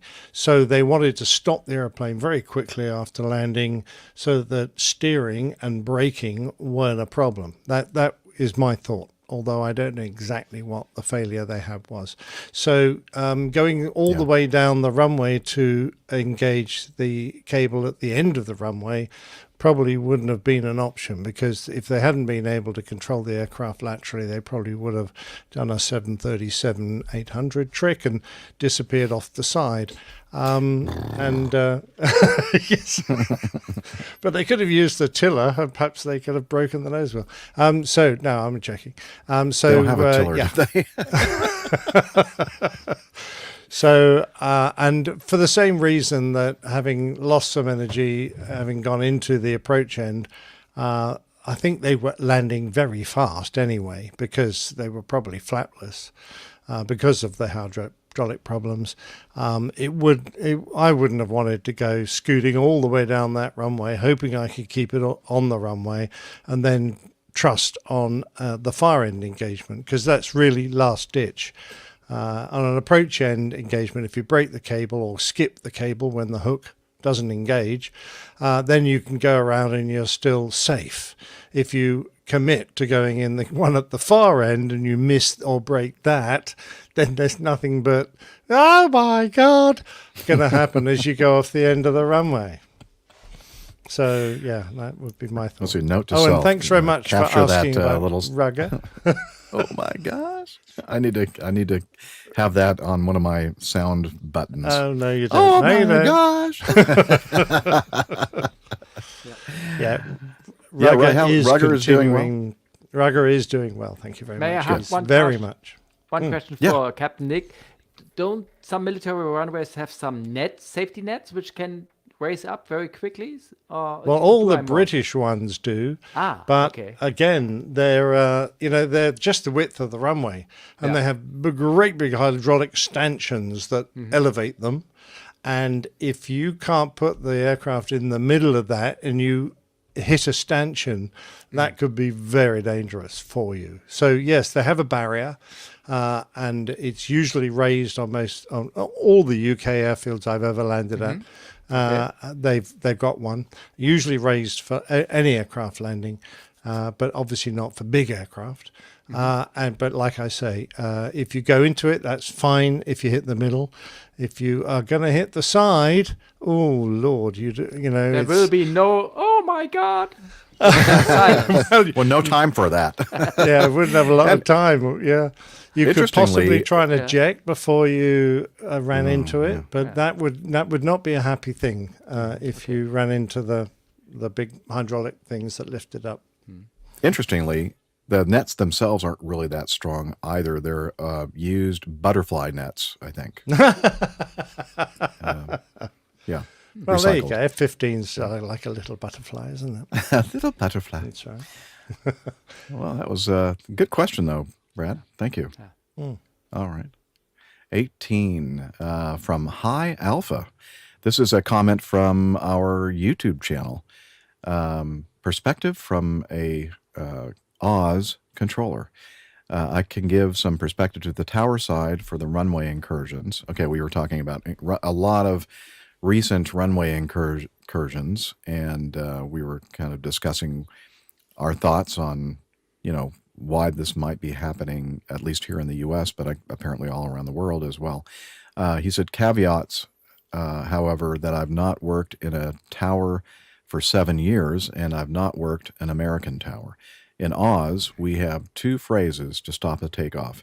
This depends on the situation. The first is for where the aircraft is not yet rolling or moving very slowly, which is call sign, hold position, cancel. I say, again, cancel, takeoff, and then in parentheses, reason. The second is for the higher speed realm and only to be used when an aircraft is in imminent danger, with the additional note that it's up to the pilot in command to stop or go. And they would say, in this case, the call sign, stop immediately, call sign, stop immediately, and then reason. The reason is meant to be a brief explanation. In the Nashville case, it would be something like aircraft entering runway midfield. This gives the aircraft the nature of the problem for their decision making. That's good to have a reason there. Yeah, You know, why absolutely. am I on fire, or why am I being told to stop my?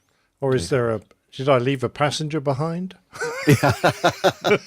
Yeah, that's not as important. You forgot my as, stepmom. an airplane. Yeah. And then he continues, whilst the use of separate frequencies could be an issue, having everyone on the same frequency relies on the small chance that pilots catch an error when they are in the busy takeoff or landing phases of the flight, and they are even on the frequency in time to hear the other clearance. Okay, there's always that factor. It also inserts multiple frequency changes into the taxi in-out phase that are also prone to errors. Whereas if the controllers are correctly watching and coordinating with each other, yeah, that's the thing, are they? Yeah. Then you have two people who should be independently checking the runway from a much better vantage point, prior to letting anything cross. I can't comment on their strip board setup. That's for APG After Dark, isn't it? The strip board. Strip. But let's see. But if they are diligent in routine use of blocking strips, this will also provide an additional cue that something is wrong when you try to put too many strips in the runway bay. I'll let Captain Nick grumble about the FAA rule of clearing everyone to land. I certainly don't agree with that. You have a fan, Captain Nick. Good. Our capital city towers now have an electronic strip system, which I'm fairly sure tells the controllers in no uncertain terms if they try to put someone across a runway at the same time as someone is cleared to take off or land on it. Yeah. I hope that the system would tell them that.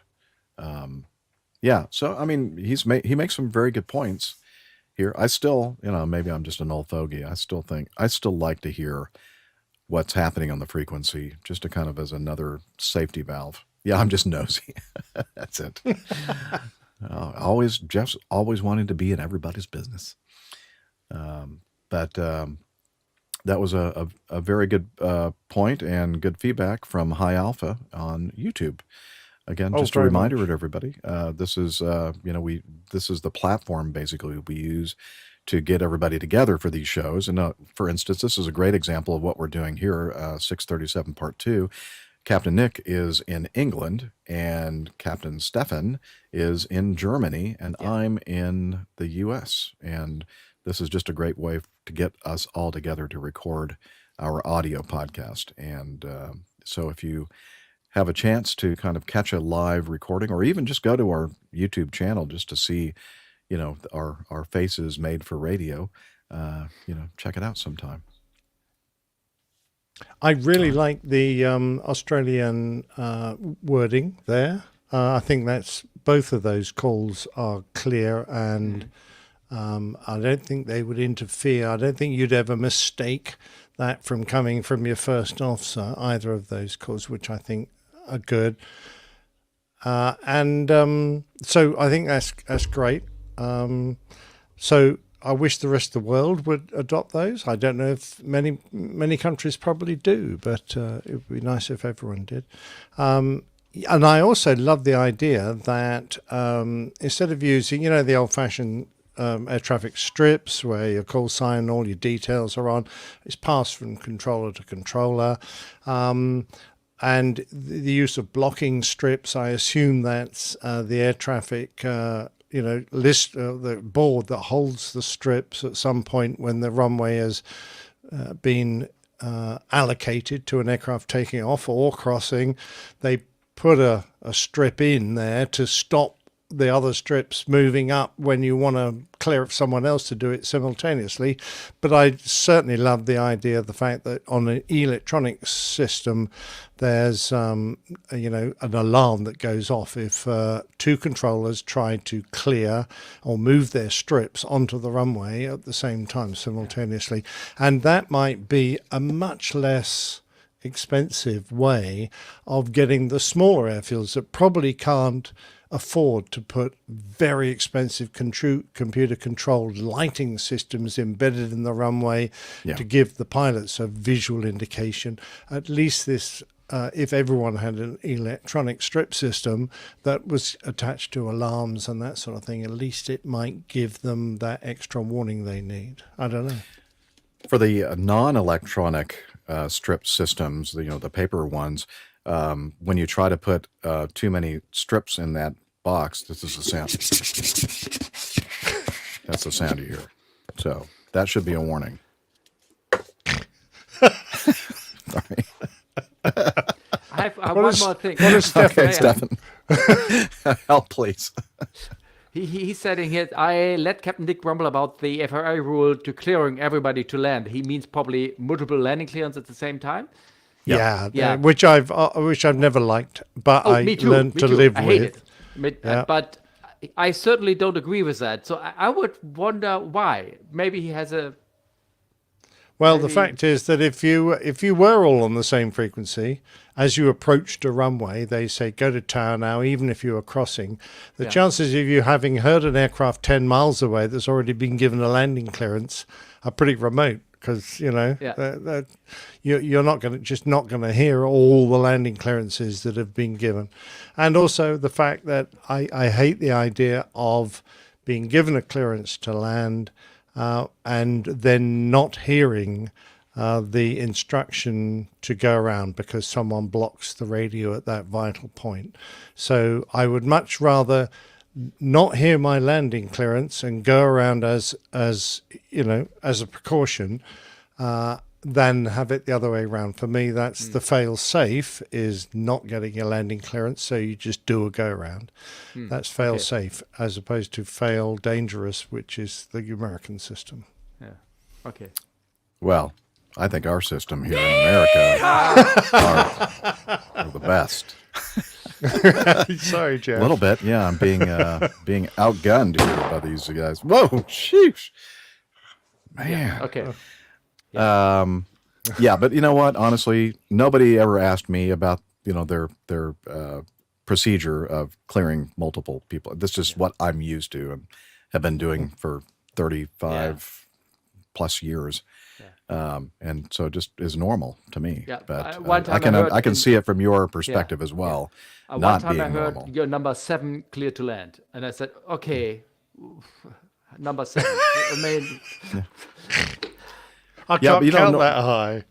Normal, but honestly, in the instances where that kind of thing happens, and it does, is when you're on low visibility approach procedures, or simultaneous instrument landing system type of approaches that are being highly controlled and monitored by several different types of radar devices for even slight deviations Deviants. from deviants. Yeah, lots of deviants out there.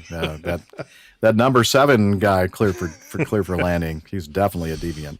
But anyway, so in normal instances, you're not going to get a landing clearance, let's say at Atlanta International or any of the big airports here in the U.S., if it's a standard normal day with really reasonable weather, and you're not going to get the landing clearance until you're switched over to tower, and that usually happens maybe a mile or two outside the final approach fix.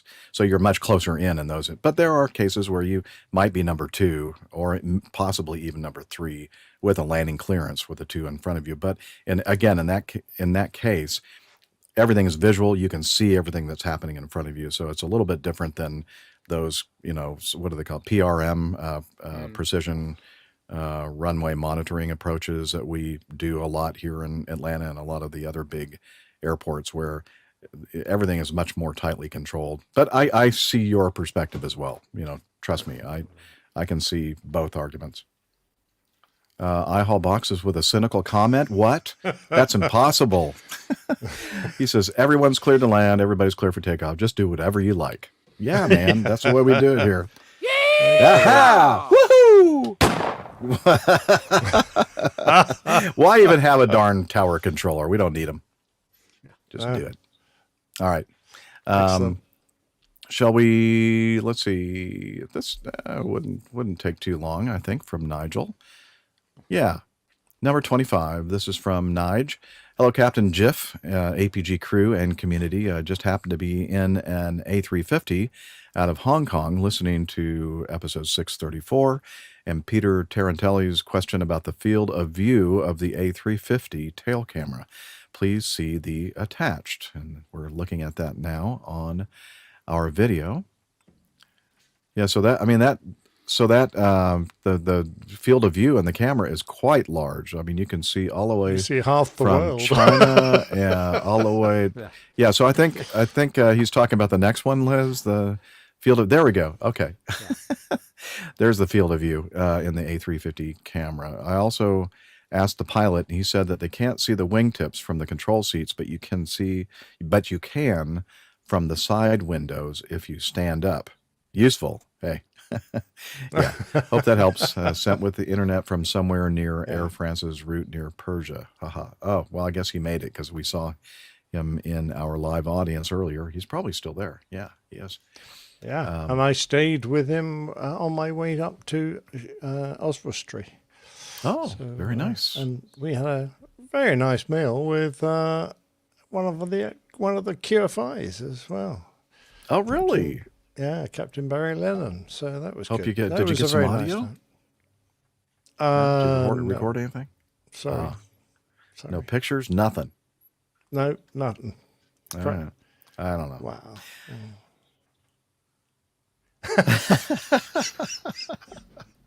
I need my head checked is what I need. All right, let's wrap this baby up by Stefan. Oh, he has something. Yeah, I just want to know if he has more question about the picture itself. I mean, the cockpit has the same view. Do you already have discussed this? Maybe. Oh, yeah, because this is what they see in the seat back. Yeah, what they see in the seat. Yeah, I don't find it now, but the cockpit view is the same. They have the same camera, but they have markings in the screen together. So where the wheels are, even if the wheels are retracted or the fog is so thick that you cannot see the actual wheels itself, you know where they are located. And also for like the 380, you can use it very much as a reference, since when you see any point on the camera which is outside the outer engines, you can estimate that you will pass it with a wing 2 at a certain point. There you can create your own little reference mark, but there are also imprinted reference mark for the cockpit crew as well.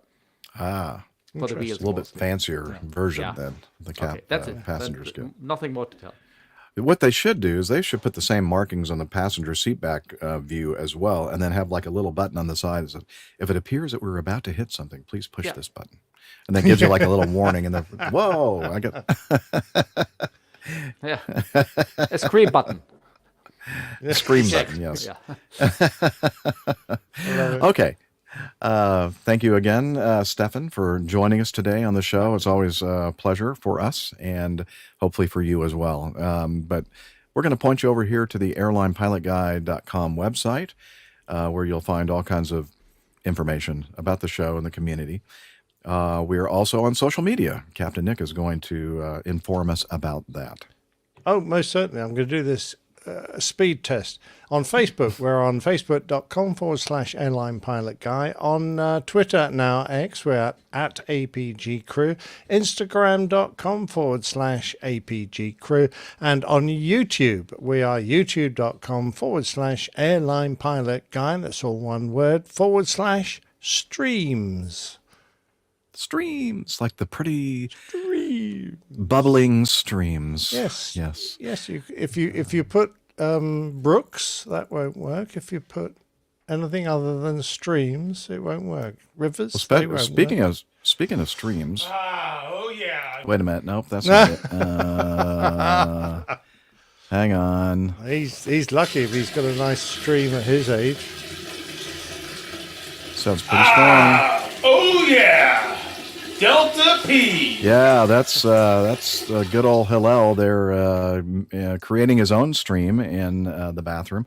And he's now going to tell us all about Slack. APG listeners, please join us on our Slack team. Slack is a communication, coordination, and sharing platform that works on your mobile, laptop, or browser. On Slack, we share news and ideas. We suggest episode and Plain Tales topics. We plan events and meetups. To get into the Slack team, please email me at slack@airlinepilotguy.com. That's SLACK, Sierra Lima Alpha Charlie Kilo @airlinepilotguy.com. Or send me a tweet with your preferred email address to @Hillel, and I'll send you an invitation. That's Hillel, spelled Hotel India 11 Echo 1, and see you in Slack. Hey, man, you're going to fill up my holding tank. Fire in the hole! Oh, gosh. Yeah. Yeah. Definitely an open fart there. All right. Anyway, so again, we do thank Hillel for all of his management and creation of the Slack group. And when we thank all of you for listening to our show, downloading it. Now I understand the importance of several of you having the ability to download the actual file. And hopefully what I've done in the meantime is going to help with that. And we thank our live audience. Man, they're just so faithfully present each and every show, and we really do appreciate that. We love you. And we love all of you listening. And finally, we'd like to take this time to say, wishing you clear skies, unlimited visibility, and tailwinds. Take care. God bless. Bye, everybody. See you next Didn't hear time. anything from... Thanks. I didn't Thanks hear again anything for from... being here. Cheers. Okay, so give us a big, strong bye. Auf Wiedersehen. Danke, dass ihr hier wart. Perfect. Love it. That'll be perfect for the audio. Yeah, you'll right. have to put the eyebrow wiggle into the podcast somehow, Jeff. I don't know how you're going to do that. Well, wait. Get close to the camera. Do the eyebrow lifting, and smile. All right, So good. that's what That's we're going to use Stefan. for your picture for the introduction of Stefan. I love it. Excellent. Okay, so Well done, possible Stefan. titles here.